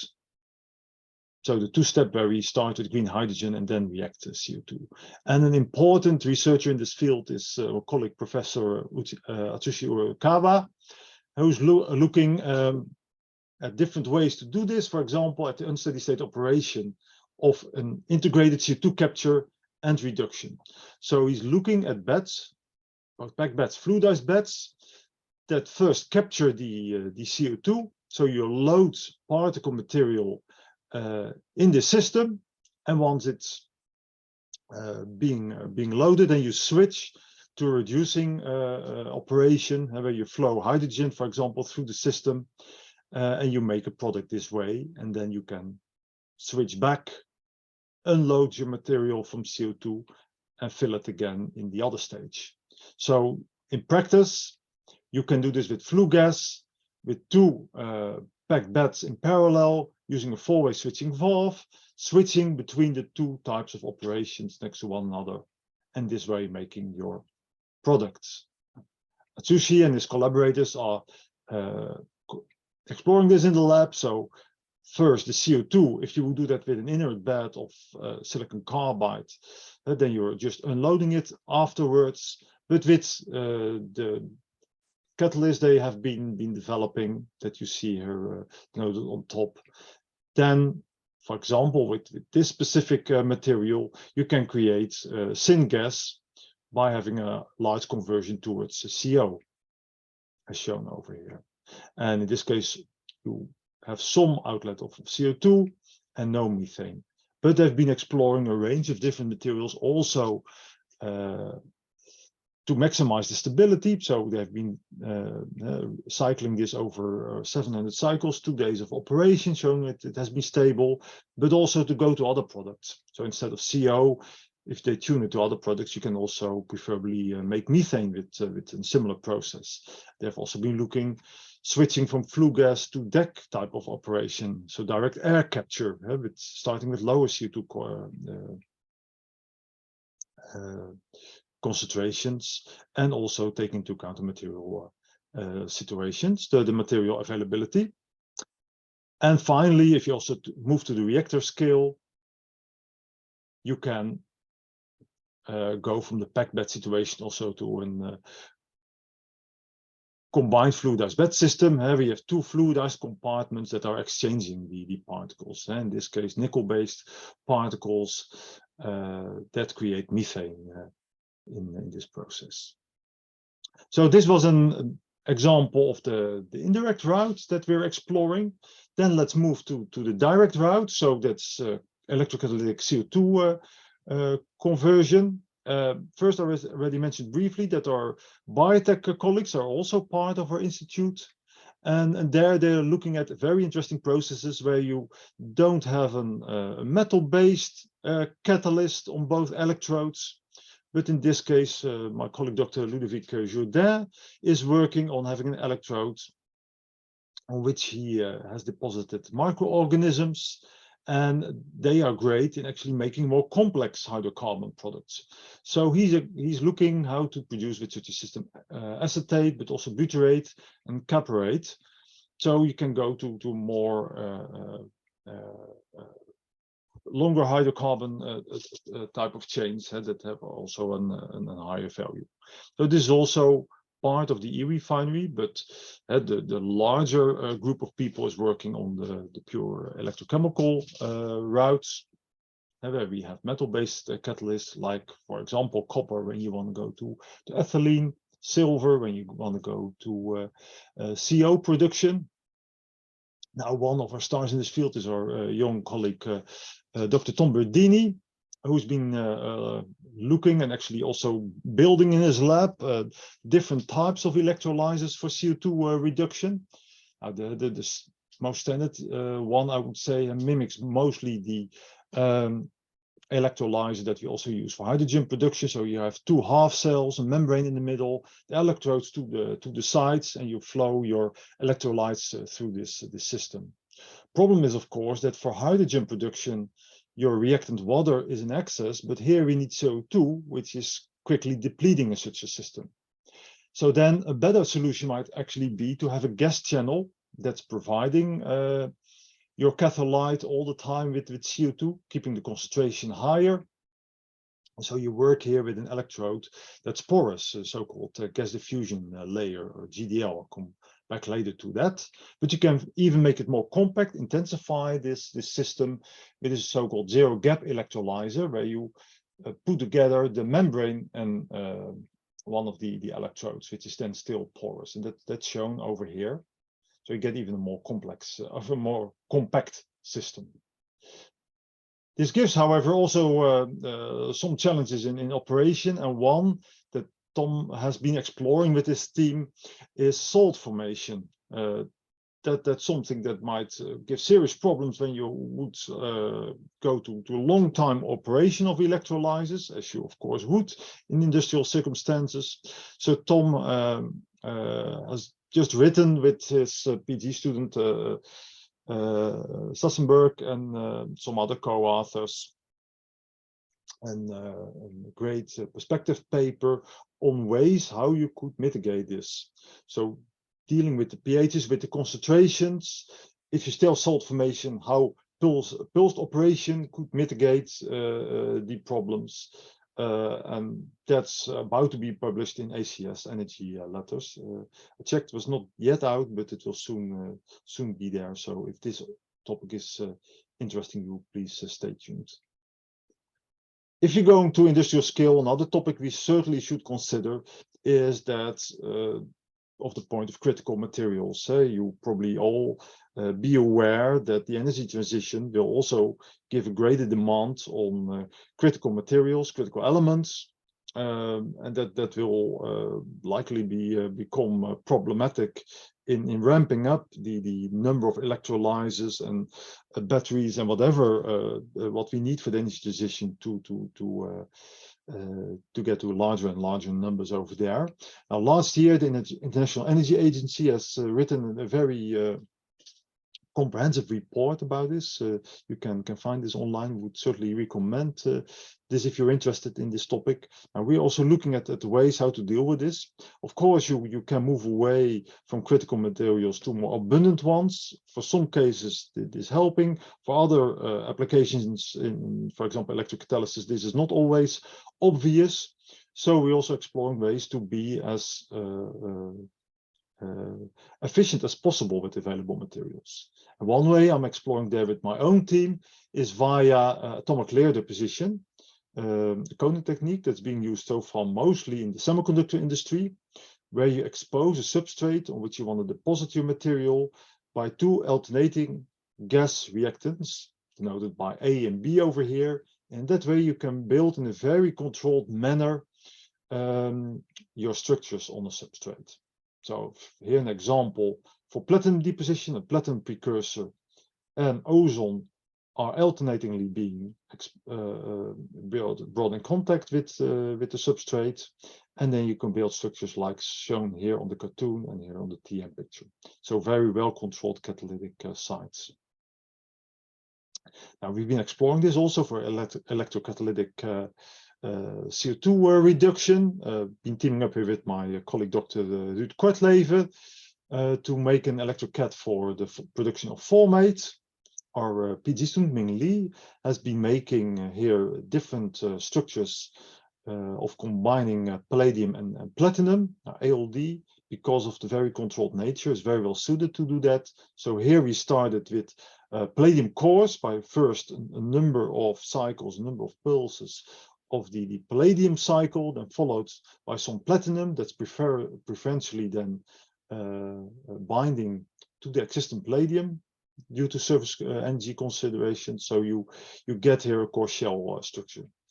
If you don't do first a number of times palladium, but then platinum, but alternate them all the time, then you get a mixed configuration like the alloy nanoparticles that I show on this STEM EDX picture. And then we went into electrocatalytic C2 conversion to make formates. And if you do that with different voltages, then you can find the optimum voltage of operation. And I've plotted here the Faraday efficiency. So that's the fraction of electrons that we convert to the desired product, in this case a formate. And then we see that for the preferred voltage of minus 0.2 volt, we stay below some 30% conversion in the case of the core shell structure, and we find nearly a double Faraday efficiency for the alloy. So that's performing much better in this case. Side comment over here. Interestingly, here after some time, it starts to increase, and analysis after performing the experiment showed that actually we were changing here the structure. This was not, it showed not to be stable, the core shell, but it started to mix. So it was moving closer to the alloy, and that's why it was going up over here. Okay, let me move on, because for industrial application, also upscaling is important. Most electrolyzers these days in the labs, also in our labs, are something like 5 by 5 centimeter or 10 by 10 centimeter at most. So we're looking at the effects of scaling up. First, we are now in the phase of doing that separately, making one cell larger, going up to 1 meter. Colleague David van Maas is doing that. Ruud Kortlever is looking at multiple cells after one another.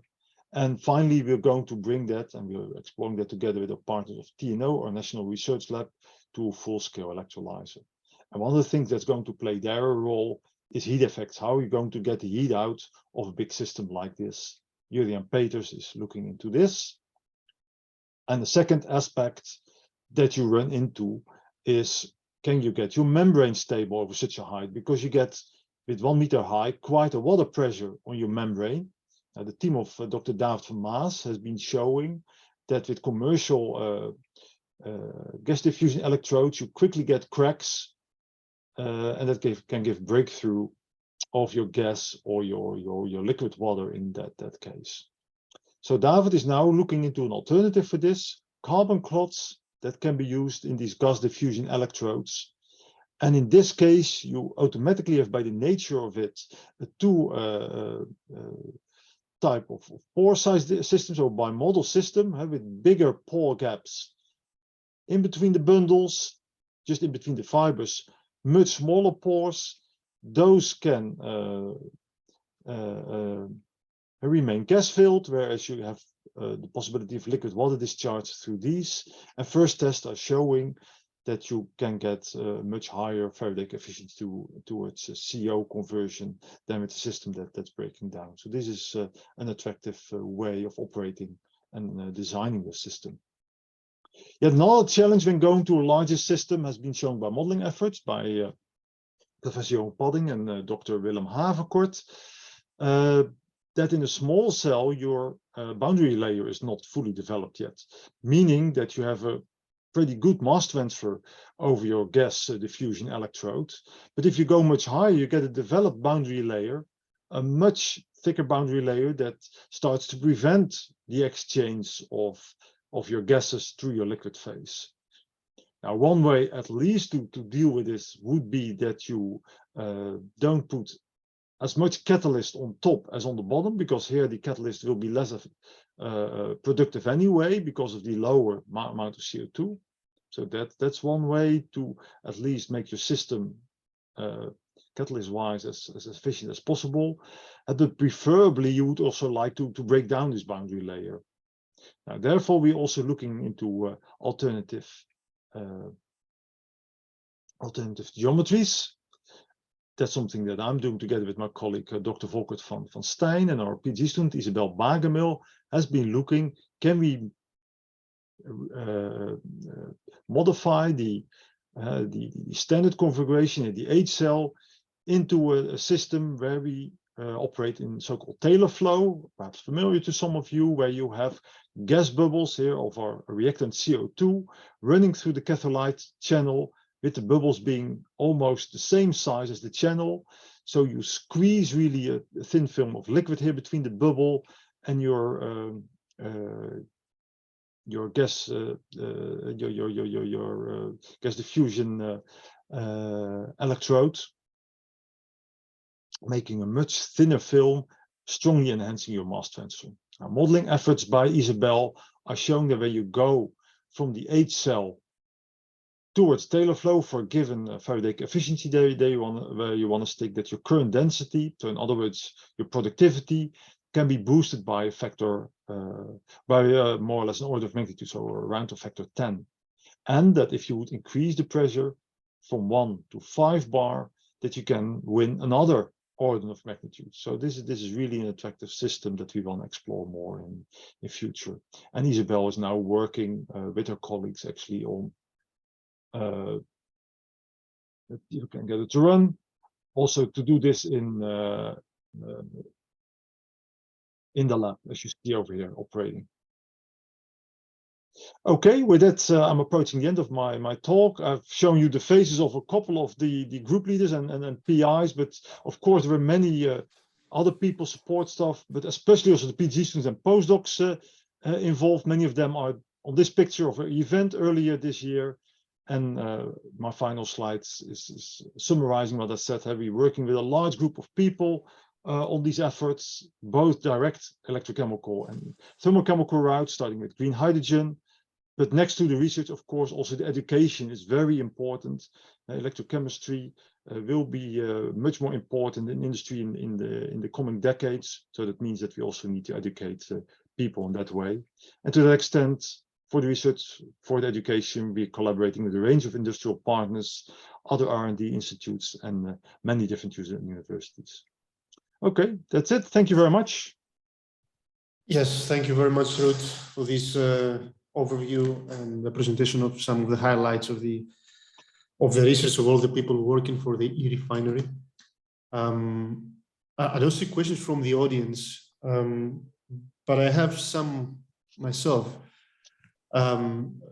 It seems to me that you've taken a kind of strategic decision to approach electrification through electrochemistry and electrocatalysis in particular. Yeah. Is that the outcome of an analysis based on which you have discarded other electrification technologies and you believe that this is the most promising one for processes that have been studied with many other technologies like CO2 reduction or ammonia synthesis? Why do you focus on that only? Because this is what I understand. If I'm wrong, please correct me. Well, I would not say that other routes are not being explored.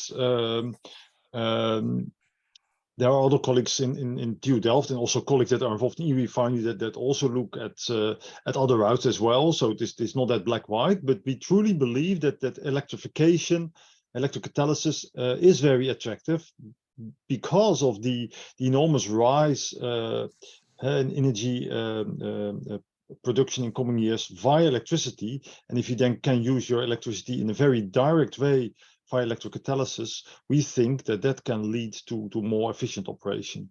Another thing is also gap-wise. We saw there that there is a lot of work on electrocatalysis really at a small scale. We think that in Delft we have also a lot of strength on the intermediate and large scale, and that there we could really move things forward to prevent that things are staying in the lab, but we also make an effort in bringing it to industry, really thinking of the steps that need to be taken in scaling up. But summarizing, for me, it's not a black-white. I'm not going to say that the future will be only electrocatalysis. I think that it will always be a portfolio of technologies. Okay, and I guess it's also part of your research activity to compare the performance of these reactors with other competing technologies.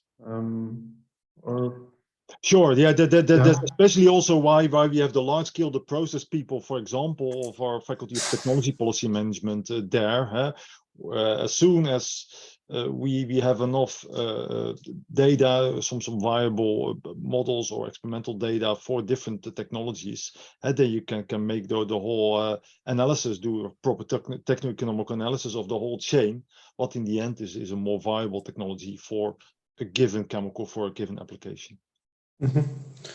Okay, I'm asking because, for example, when it comes to ammonia synthesis, you didn't cover this, but I believe that you work on that as well. Also, Karthish, well, his presentation focused on ammonia synthesis. Usually, such presentations start with the or relevant papers with a description of the Haber-Bosch process. Yeah. Only to end up that electrocatalysis is promising. Faraday efficiencies are shown. Sometimes you also see energy efficiencies, like in the previous presentation, which is 2%. Haber-Bosch is 62, so there's a big distance to cover. And I miss sometimes, what needs to be done to be competitive with the commercial processes or the commercial technologies or other technologies that are developed concurrently. And I think this is an interesting topic to discuss in another event organized by EFCE. That's my proposal. I think comparison of electrified technologies and how to scale them up efficiently are two important topics to be discussed in a dedicated event. No, I certainly agree, Georgios. Yeah. Okay, thank you very much, Ruud. Thanks a lot. And we're moving on now to the last presentation of this event. This will be delivered by Dr. Foertsch, a principal expert in sustainability and energy in the Energy and Technology Department of Bayer. He will give us a different perspective on electrification, an industrial perspective focusing on power to heat, mostly, transformation, which means that it will be a kind of complementary talk to the three ones that we have heard already that focused on power to chemicals mostly. So Dieter, the floor is yours.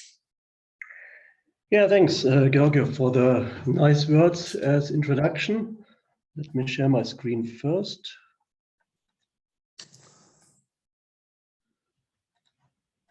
Okay, hope it's working.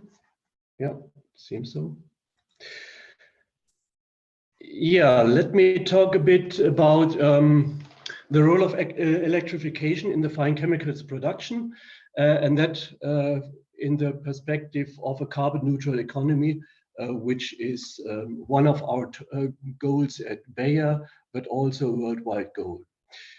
I would like to structure my talk this way, that I first give an introduction into the CO2 emissions from the chemical industry. That will be really relatively general, and I will explain the principal pathways to reach climate neutrality and net zero emissions.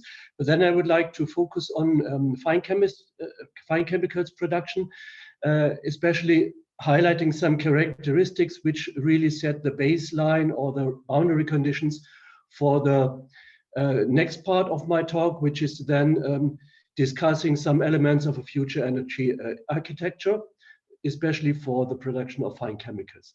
And then we'll focus again on the supply of energies for heating and cooling. So in this context, electrification means which options do we have for heating and cooling our processes in the future. I will show two options which give a baseline, and then I will discuss approaches how heat pumps as one of these options can be integrated in an efficient way in processes. And finally, I will conclude my presentation, of course. Yeah, if we talk about the CO2 emissions coming from the chemical industry, then we have to distinguish different sources of these CO2 emissions. That's illustrated here in this pie chart, and also here in this figure. Of course, the chemical industry converts some adducts in processes to generate some products, and by doing so, we need some energy, typically heat and cooling energy, where we need some fuel or some other heat sources to fuel these production processes. In the end, we have CO2 emissions then related to this energy consumption or consumption of thermal energy. We have CO2 emissions related to the synthesis of the chemicals. So if a direct product is CO2, for example, then we can talk about chemistry-related CO2 emissions. And of course, there is also electricity required to operate the plants. This pie chart here is quite generic. It simply shows that there are contributions from these three segments. So CO2 can come from using electricity, thermal energies, but they can also be related to chemistry themselves. If we now talk about the pathways to net zero through climate neutrality, then of course we need to reduce CO2 emissions from all these pieces of the cake. To shrink them virtually to a dot in the end. Of course, there will be some emissions left which are not where there is no good solution to reduce it to zero, so some compensating measures will still be required. Nevertheless, we can distinguish different types of measures, which we classify as measures which only effect a partial reduction of CO2 emissions, and some of the measures also help us towards net zero. So they essentially remove the CO2 emissions after all. Of course, if we look at the electricity part, we could simply use green electricity, which then helps us to get to net zero targets. But still, this topic of where do we get the green electricity from, which sources are really available, especially also considering the fluctuating supply of wind and solar energy to the Earth. So this is one challenge, of course. If we talk about mitigation thermal CO2 emissions, then of course we can use various efficiency measures related to infrastructure processes, so how we generate steam, for example, but also efficiency measures in the end user, so the production process itself. And some of these measures here can come also with electrification, but also completely changing the source of energy, like using renewable fuels or other renewable heat sources are an option. Of course, electrification turns thermal energy, let's say currently using fuels, into electricity. So that will also increase the electricity demand of the industry, of course. Mitigating CO2 from chemistry is a bit more difficult because that's really related to the chemical reactions which are going on. So of course we can talk about material efficiency measures which reduce the CO2 emissions, but then the remaining options are, let's say, using renewable raw materials, where we can use circularity of carbon as basic option, or really changing the chemistry, so different synthesis routes which have benefits with regard to CO2 emissions are options. Of course, not all these measures help us to get to cross zero emissions. So carbon capture with utilization and storage is still one option, which is quite important and which is under discussion all over the world, of course. Well, this general overview is related to the chemical industry overall, but if we talk about the fine chemical industry, then the situation is similar but different. And when we talk about fine chemicals production compared to commodity chemicals production, of course, we talk about production volumes which are much lower than for basic chemicals, and that also means that the absolute consumption of energy is much lower. The process types are usually quite different. In fine chemicals production, there is a high fraction of batch processes and also multi-purpose production units, which means that integration of some technologies is a bit more challenging compared to basic chemical production, where continuous processes are typically found. Of course, this high flexibilization is quite demanding also for the way to implement the measures. So energy efficiency measures are often related then to special units. They can well be fit to dedicated single product units. But when we talk about multi-purpose units, it's much more difficult.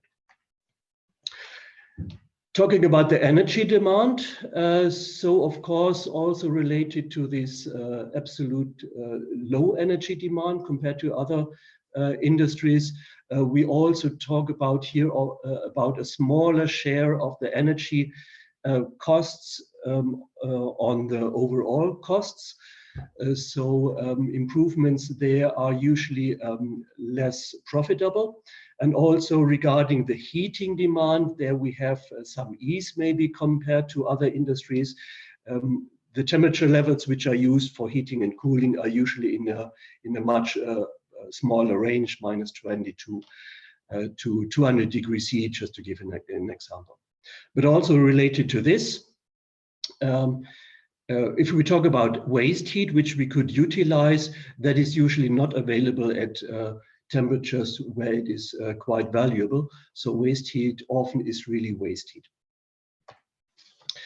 If we then talk about how the energy is supplied to the production units, of course, these chemical or the fine chemical production units are often integrated into chemical parks, which have central energy utility systems which supply some certain utilities, mostly steam or cooling water and brine, to the plants. And within the plants, we then always find, or usually find, secondary heating and cooling circles which dedicated temperature levels. To illustrate this, what I just said in many words, in two graphs here.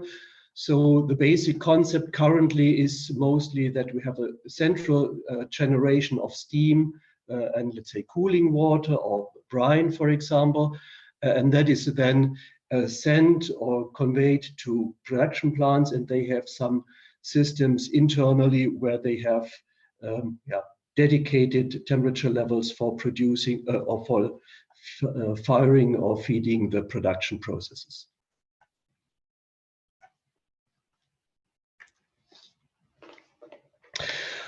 When we talk about changing this current setup to towards a net zero or carbon neutral production, then we see general basic approaches.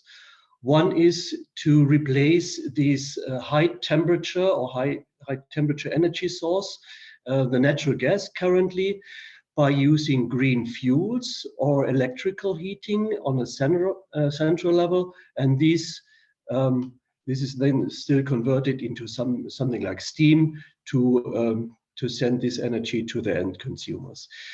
Of course, the source of this energy can be various types of biomass, some fuels which are generated from power to energy somehow, or green electricity could be also one source here. Of course, in this setup, we have a relatively high conversion efficiency because combustion is involved in the conversion of electricity into heat, which is also not very difficult. The other basic concepts are integration of heat pumps. There, of course, there we would like to use various types of waste heats and using green electricity to have these zero CO2 emission in the end as main target. Of course, in this setup, the efficiency is much different from the previous scenario, because here we can use the COP value, the COP effect, that using the waste heat together with the electricity gets a higher output of useful heat. Of course, this is related to something like Carnot process efficiency and is thus related to the temperature. We see here a high temperature dependence on the efficiency of the system. Looking at these two basic scenarios, and we did this exercise for a couple of sites within our company, we've seen that in principle these scenarios are technically feasible, of course, so there is no completely new technology involved. But looking at the challenges which we would face with these scenarios are, of course, if we use regenerative fuels like biomass, we would need to have a huge area for cultivating this biomass. And also switching to green electricity using heat pumps at least on a central level, that would also increase the power consumption of our sites significantly. So here we are talking about a factor of 2.5 to 4 or 5. 4 or 5 in the end, which is a huge increase of power consumption. So that alone means that here we need probably a hybrid approach, something which we call fit to demand, to integrate heat pumps, which have this COP effect or advantage, to have these heat pumps integrated in an efficient way into the systems. Yeah, this integration, of course, is quite important. I will talk about this in a minute, but still looking at the costs which are related, also comparing these options here. If we talk about the current setup where we have a high temperature source like a fuel, like natural gas, we see a characteristic that the cost is more or less independent of the temperature level. If we talk about heating, if we change this energy source to some regenerative source or electricity, then of course we have a similar characteristic, but the costs would be higher. But if we talk about using heat pumps, then of course we have this COP effect, which has this temperature dependence. So the lower the temperature for heating, the higher the efficiency and the lower the costs. That said, of course, it means that this hybrid approach, which I mentioned before, is quite interesting. So really differentiating related to the temperature level, where this heating and cooling or especially heating in this case, is required. The use of heat pumps integrated in a very special way, and using other technologies then at higher temperatures is probably something which is quite interesting in the future. If you talk a bit in more detail about this concept, so what was shown here as an overview, we could use here in a setup integrating heat pumps, so closed heat pumps, and then steam compression systems, which are in the end open heat pumps, to lift the energy which is contained still in tower water, for example, to lift these energies to the temperature levels where this is required. And that also includes, of course, the possibility to integrate some waste heat which is available at different temperature levels. Of course, that requires that this integration of the heat demand and also the availability of heat, waste heat availability is much more intensive than with central systems. So talking about potential integrations, then of course, if we talk about the central setup, which is similar to the current setup, so we have a central generation of utilities, only a few utilities, high temperature and very low temperature utilities are delivered to the plants, and then we have this split into the different temperature levels in the plants. On the other hand, if we really integrate these heat pumps or other options for electricity usage in the plants completely into the processes, so really coupling unit operations there, we would have a relatively high efficiency gain there, but we would couple directly two unit operations together. And I'm talking here about the situation in fine chemistry production, where we usually have multi-purpose plants and also batch processes. This is almost prohibitive there because due to fluctuations in the processes, integration in this way is close to impossible.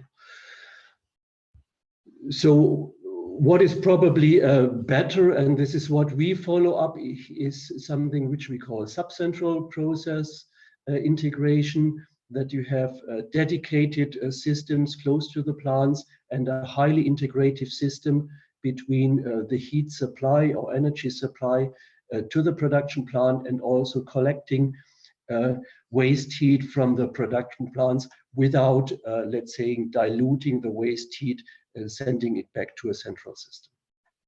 So that provides, of course, some efficiency gains. Looking at these characteristics here of the central, subcentral, and decentral system from an overall perspective, still we see that regarding efficiency, we have, of course, the highest efficiency in a decentral system, and the worst efficiency overall in a central system, because some efficiency gains cannot be taken. But from a CapEx and, let's say, fit to multi-purpose perspective, the decentral system is quite improhibitive based on the setup of the production plants for fine chemistry production. If we look at the central system, that is not perfect overall, but it seems to provide the best compromise here, especially if we talk about peak operation, for example, how to deal with peak operation, which is quite important for batch operations, of course, but also of how many end consumers can be really reached by this setup. Of course, in the central system, we would have to have actions at each end consumer. In the subcentral system. These activities are related to the subcentral energy conversion and supply system. So in the end, the subcentral system appears, in our perspective, a very promising concept, but it still is a concept which needs to be detailed. Let me conclude my talk here by stating, of course, electrification will be an important element in the decarbonization, also, and especially if it comes to the heating and cooling energies which need to be electrified in the future.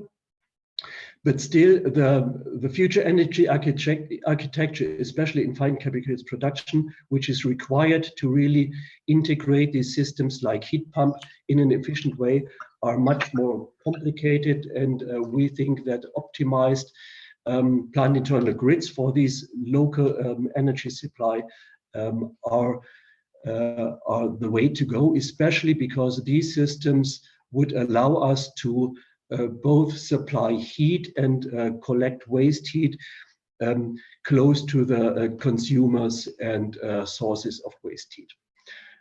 So in the end, utilizing the efficiency options which we have. But of course, as Ruud also mentioned in the previous talk, we are facing challenges, especially related to this fluctuating availability and also the related costs of this green electricity, because it is to a good deal related to using sun and wind energy. So not only for that reason, this system, of course, has to complement it also with a backup, or some partial energy consumers need to rely on using green fuel-based power supply, of course, especially if we talk about the high temperature heat demand, where the COP value of heat pumps is not that good. But overall, and especially from an industrial perspective, the boundary conditions are relatively clear and known, but the challenges are huge. And the boundary conditions which we always have to consider, of course, are investment and operational costs, the operability, and also related to that buffer capacities, and the ability and options to integrate different energies and use energetic synergies, which is, as I mentioned, quite challenging in fine chemicals production. But still, challenges are also opportunities which we are facing and which we like to have. Yeah, thanks for your invitation. That's my talk, and I will be happy to answer any question. Yes, thank you very much, Dieter. Again, I don't see questions from the audience. Regarding the, connecting also to the previous presentations, you've seen several technologies being demonstrated for different applications. There are even more electrified technologies more suitable for low volumes, spinning disk reactors, for example. Do you see room for such technologies in fine chemicals production? Or electrification should concern mainly, utilities essentially, and we stop there? Yeah, let's see. When we talk about fine chemicals production, then we have typically batch processes and also process equipment which is used for various purposes. That makes it difficult to really equip process equipment for a very special or dedicated process step. So usually equipment is used for different types of processes, different batches, different recipes. So the optimization of special technologies to these special and varying processes are challenging. So it's, I would say, a case-to-case dependent approach there. It can be possible in special cases, but not necessarily.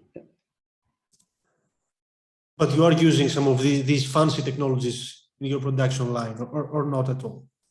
Yes, of course, of course. Yeah, let's say some let's say reaction conditions are quite challenging, and some very special equipment needs to be used as well.